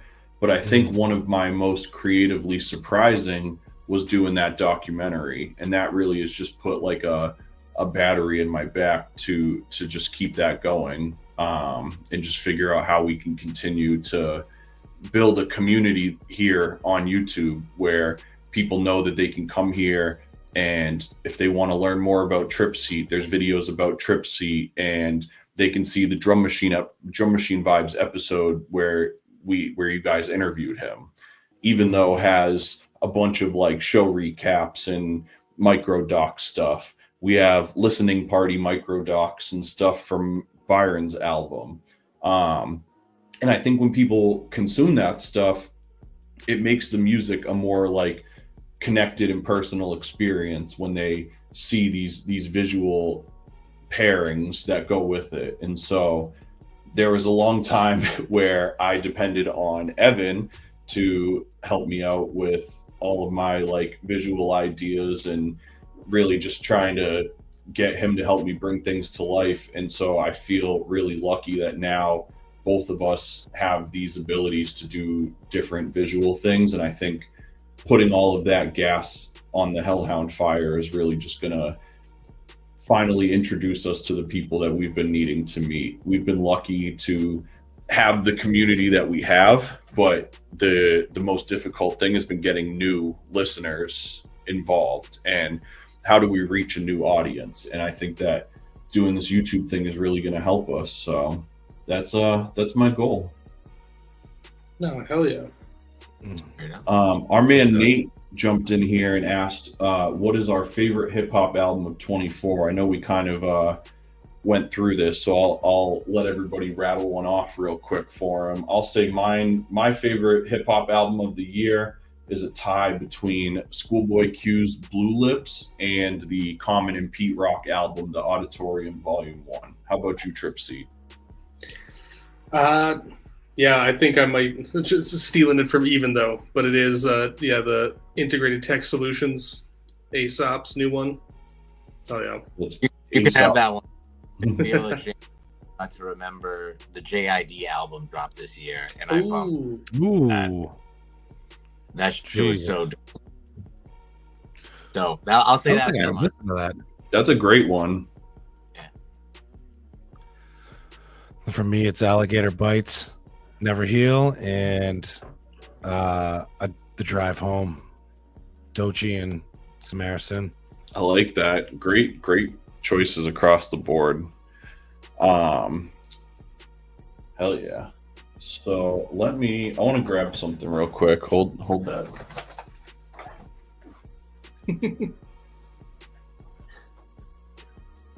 Dude, so what you got going on next week? What's that? Who, you talking to me? Oh, me? Yeah, do you have a cat behind you? yeah. That's Jerobi. Wow, you have a black cat as well? Yeah, oh yeah. He's 10 now. He's still the man. He's the man. But if you were asking, yeah, I do have the Stereo Dream set next week on the 8th. Oh. It's going to be dope. Can't wait. Always fun time up in Portland. Oh, yeah. What you got, Poe?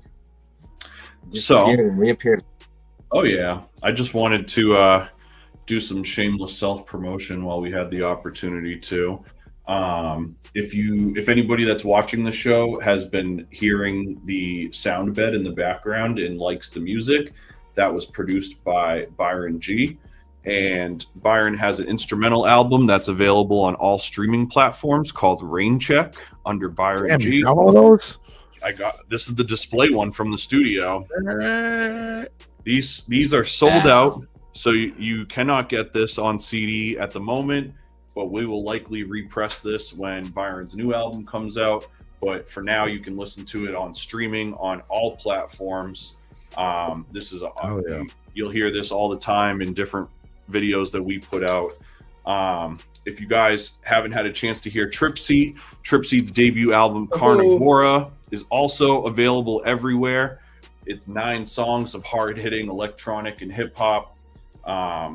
just super powerful album. I can't encourage you guys enough to listen to it. Once again, that's Trip Seat Carnivora. You can see his social media handle under his name on here. And if you're looking for the fuck you up every time on that album, straight up, no joke. And then Even Though released a double album with us. This is called Equinoctial and Solstitial, and is a very cool lo-fi hip-hop vibe, like we were mentioning, the ambient boom bap vibes. And it was inspired by the changing of the seasons, and just really like ethereal energy from nature and the spirits and whatnot. So it's a really cool way to kind of dive into your own head. And of course, I have to shamelessly plug Byron and I's brand new album, Giant Steps in Gate City, is available everywhere now. If you want any of these, all three of these CDs are available right now through hellhoundpublishing.com. All orders will ship out within like 72 hours of whenever I get to the post office. A lot of these are almost sold out thanks to so many of your guys' support. I can't tell you guys enough how important physical media is to keeping Hellhound Publishing alive. Everything that you guys do goes right back into us keeping all of this shit going. So thank you guys for all of the support. There's going to be a ton of great stuff to come in 2025 as well. But like I always tell you guys, and I tell everybody, there's so much stuff that already exists that you don't have to chase down the new shit. There's plenty of great stuff right there. And one thing that us at Hellhound Publishing pride ourselves on is making timeless art and timeless music that is suitable for many a season and many a vibe. So I just hope you guys will check out all of those records. I'm very fortunate to have these guys on my team and to be part of our record label, and the bodies of work that they've put out through us are phenomenal. And so I sincerely hope you guys will start listening to those more in 2025. Put them on, if you're on Spotify or Apple Music, start adding them to your playlists. If you want to support physical media, go to hellhoundpublishing.com and buy a CD. That is one of the best ways to support us. And also, if you guys see the banner down below, we have a Patreon. We've been active on Patreon for a number of years through the development of the label. And with us growing our YouTube platform and having more releases coming, there's going to be a lot of exclusive content coming to Patreon. Patreon's going to get like first watch of the edited episodes of these shows next year. They're going to get them with no ads once we start announcing some of the sponsors for next year. Any music release that comes out through Hellhound, people on Patreon always get to stream it first. There's a lot of cool stuff that we do through Patreon, and that's just going to get bigger and bigger this year with all the stuff we have happening. So please consider checking out patreon.com/Hellhound Publishing. You can join for as little as $1 a month. You can do whatever you want after that, but all it takes is $1 a month to get access to pretty much everything that we do. So yeah, what are you guys' thoughts? Big shout out to Nate, man. Nate said, what a great show tonight. Thank you guys. Honestly, I had a blast. Thank you to everybody that tuned in the comments. You guys really made this thing special. These live stream shows work best when people engage with us. So thank all of you guys, but also to my brothers here. Thank you guys for jumping on this with me. And do you guys have any, anytime. You guys have any like parting thoughts going into 2025?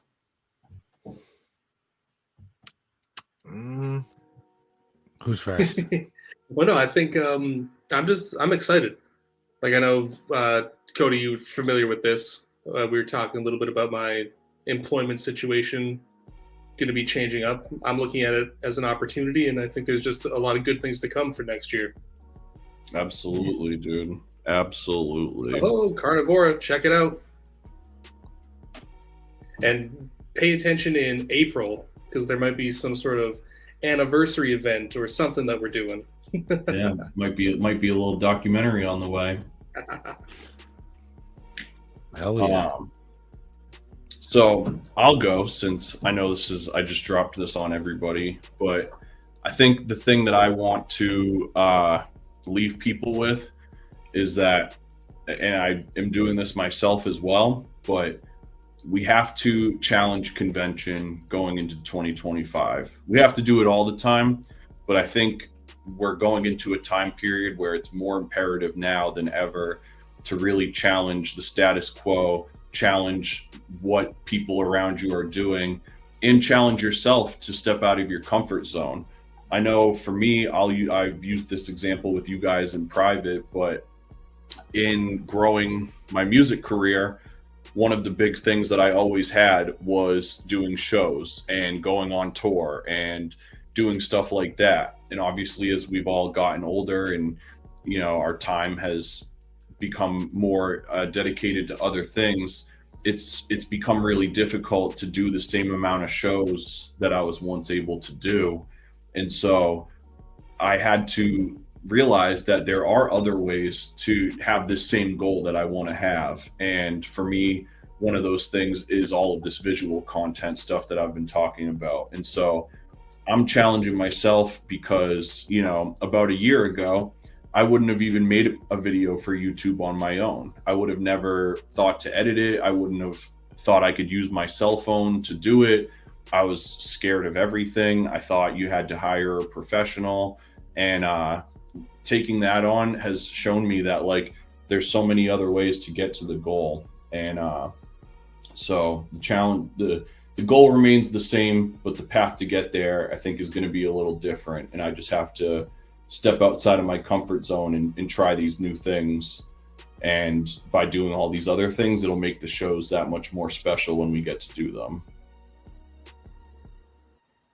But hopefully people can take that in their own life too. You know, I think there's lots of ways that people, not even just creatives, can challenge themselves. You know, I think the big thing is just not accepting your station in life and not accepting your own bullshit. Sometimes it's easy to talk yourself out of things, and it's easy to let things go because another thing will happen, or it's easy to call it a night because of this or that. But you know, it's like, I think we just have to challenge ourselves to get the most out of life, whatever that means to you and what you're doing.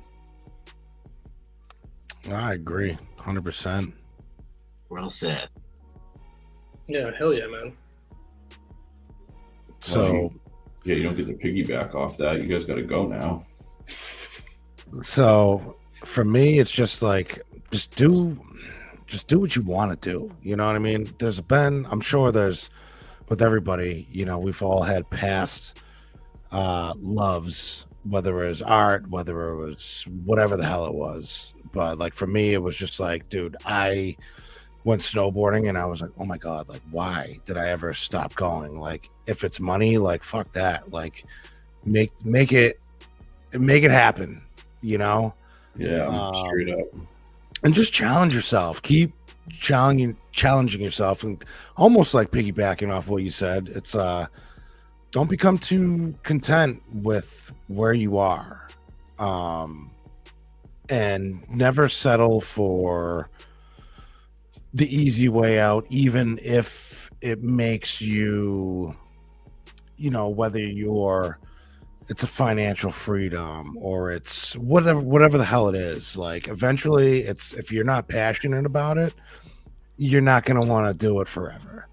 So find the things that you love to do, and eventually, I know we're a little older now, and some of us have, you know, families and kids and whatever to watch over, but you got to find those things that you love to do in life and move forward with it, or else you're never going to be satisfied. And that's kind of like where I'm at in life right now. It's just like,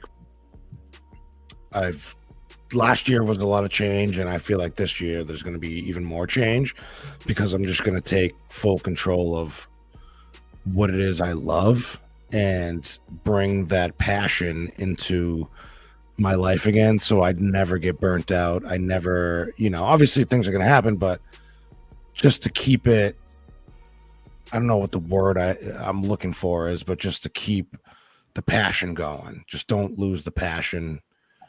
And whatever it is you feel passionate about or love, just do it.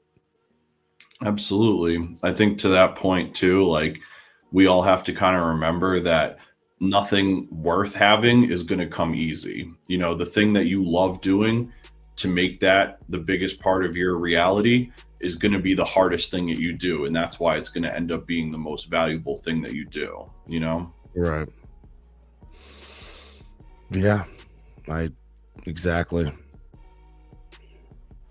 Word. Even though Yeah,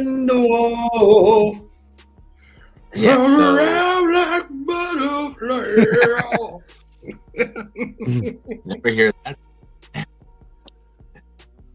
So for me, it's I was gonna say having a less stingy or miser-like approach to my archive beats, because I realized that I've been sitting on, you know, a lot of stuff and it's not doing any good just where it is. So like, I'd rather it be out in the world for whomever it is that is out there looking for it and hearing it, rather than waiting for like the exact moment to do it, or waiting for a rapper to come knocking and be like, hey, you have a beat that sounds like it was from Mobb Deep in the early 2000s, you know? I'm like, so that's part of my thing, because it does reflect the sort of the hesitancy or the, you know, almost like imposter syndrome of it all. But so that would be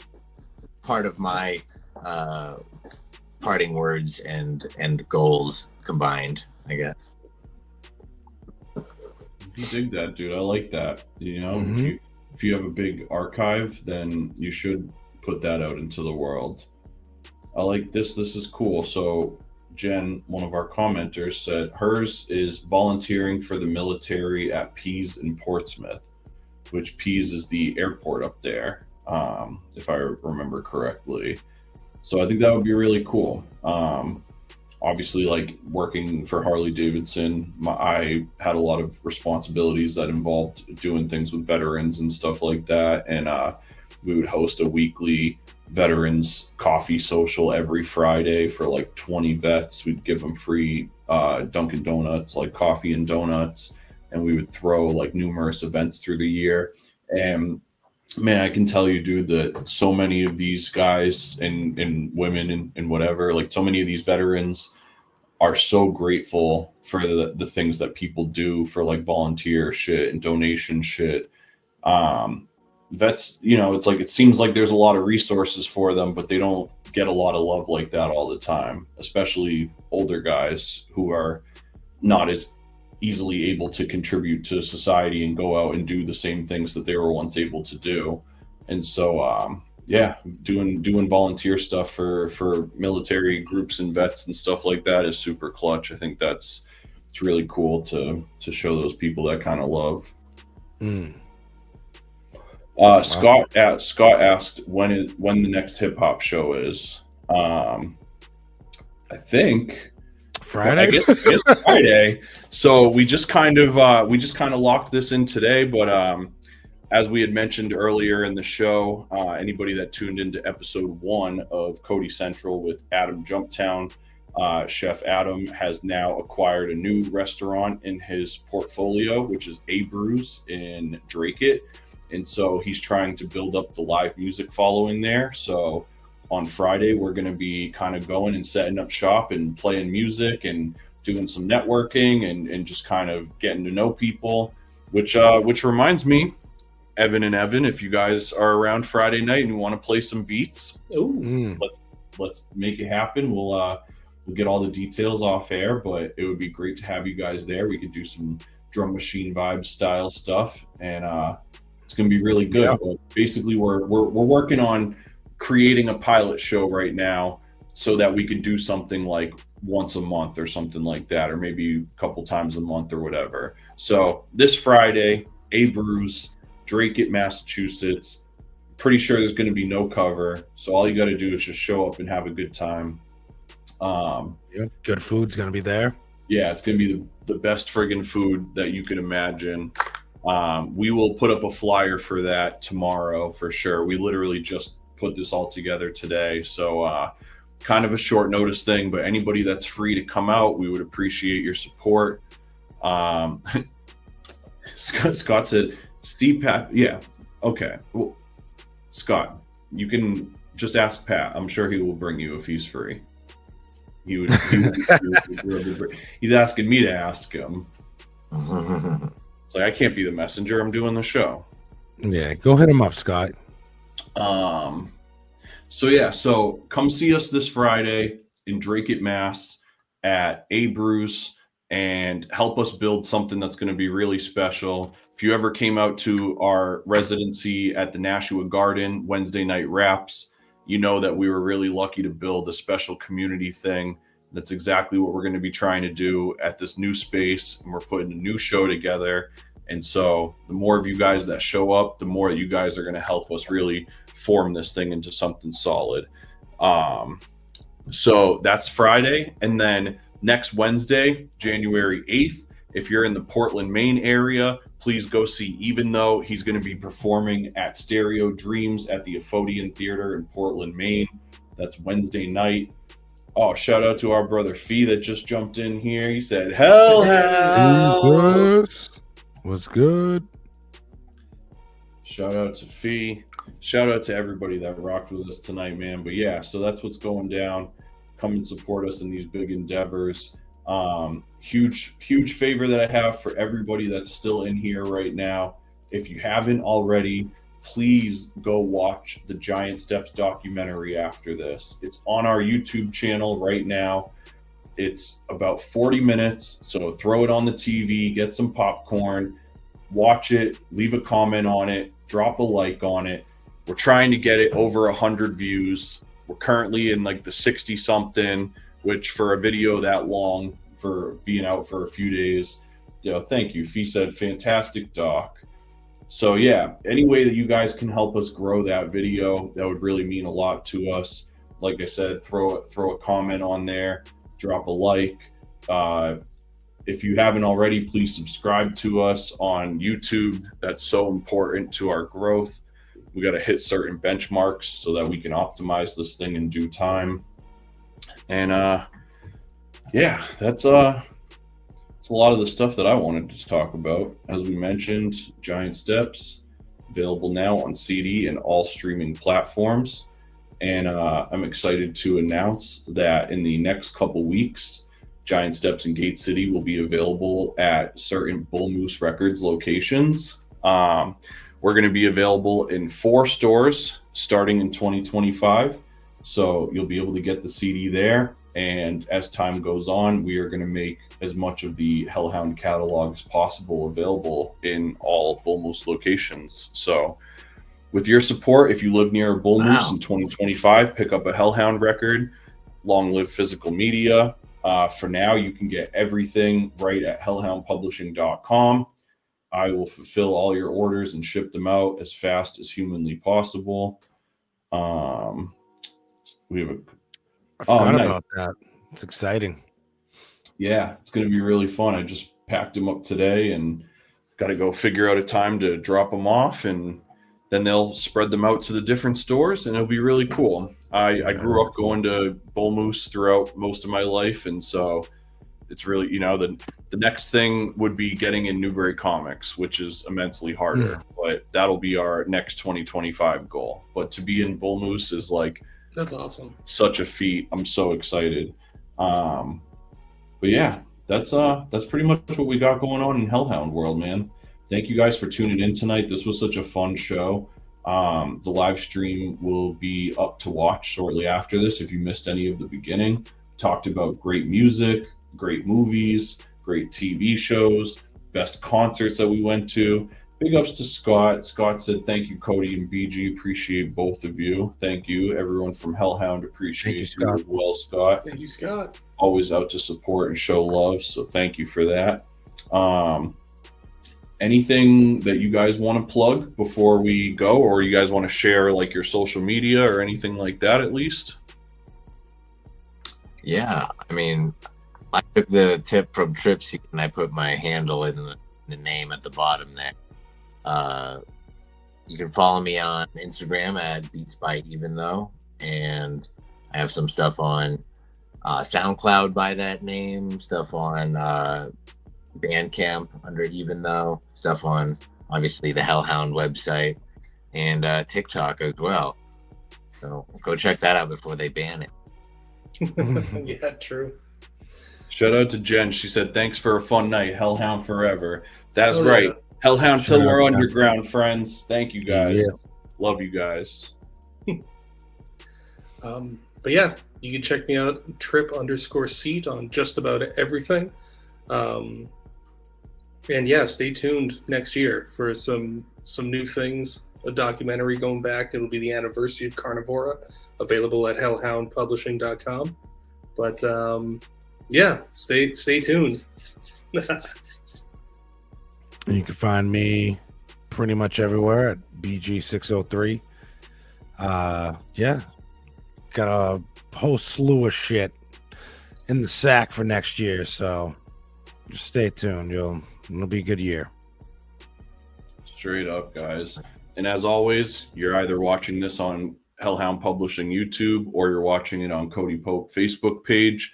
So wherever you're watching from, thank you. Please give this a share as soon as it's done. Even if you're on Facebook, please consider going over to YouTube, hitting that subscribe button. Please watch the Giant Steps documentary when this is done. If you like the documentary after you watch it, leave a comment on it, share it somewhere, tell a friend. We're really trying to grow this YouTube thing so that we can reach new listeners and grow this Hellhound family that we have here. So yeah, make sure you listen to everybody's music. Carnivora from Trip Seat is available on CD at hellhoundpublishing.com and all streaming platforms.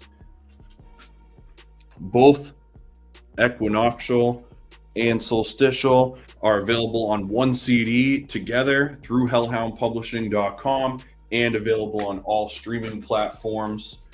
Byron G's debut instrumental album, Rain Check, is available on all streaming platforms. A second pressing of this CD will hopefully come out this year. You can try and bribe us for this last one. We will sell it for probably $1,800 or $1,900. Sold. Perfect. And as we've been mentioning this whole time, me and Byron's brand new album, Giant Steps in Gate City, is available on CD now through hellhoundpublishing.com and is available on all streaming platforms. And you can watch it right on our YouTube channel. I say watch because the audio videos that we put up for the album have all the lyrics scrolling across them as well. So if you want to know the words to the songs, that's a really cool way to get down with the audio. Please watch the Giant Steps documentary. I'm going to just keep beating that into your head until we start breaking plays. Thank you guys so much for all the love. Thank you to all my brothers that jumped in here once again. Trip C, Byron G, Even Though. None of this would be possible without you guys. It's Hellhound till we're underground. And man, we almost made it 2 hours, so this was really dope. Thank you guys. Yeah, no, thank you. It's always fun chatting it up with you guys. Anytime we get the chance to be in the same room, even though we're not together, we're still pretty much in the same room. So it's always a good time with you guys. Yeah, we'll have to make this like a regular thing. Seriously, like a quarterly check-in or something. Yeah, man, this is fun. It always is with you guys. So shouts out to all of you. And happy holidays and happy new year to every single person that's watching this, whether you're watching live or you're seeing this later down the road. I hope that some of the stuff that we talked about inspires you to have a new perspective on the new year going forward. We have awesome shows lined up going in 2025. Our first episode of the new year is going to be with the hosts of Hybrid Theory Radio, Fee the Evolutionist, and Joey B. Oh, shit. Awesome lineup of episodes coming up. I'm still kind of torn as to whether I want to tell people all the upcoming guests or if every week should just be a surprise. So you guys let me know in the comments what you think. Should I let people know ahead of time who the guests are going to be, or should I just let it be a surprise the day of every time? I think you should do maybe just one, like next guest only. That's it. At the end of like your last episode. Okay. You know what I'm That's saying? sweet. But don't Oh. just keep it like maybe the next one. But that's all. Hell yeah. All right. Thank you guys so much. Love you all. Can't wait to link up with you guys in person. Byron, we got a bunch of show offers on the table that we got to figure out. So I'll text you tomorrow. We can start trying to figure that stuff out. Okay. Evans, I love you guys. Let's get on a chat soon and start talking shop. Everybody else, we love you guys. Please go listen to all the new Hellhound music. And Jen said Happy New Year to you all. Happy New Year. New Year. Well, I'll talk to everybody soon. Love you guys. Much love. All right. Later. Much love. Take care, guys. Peace out, fellas. Peace.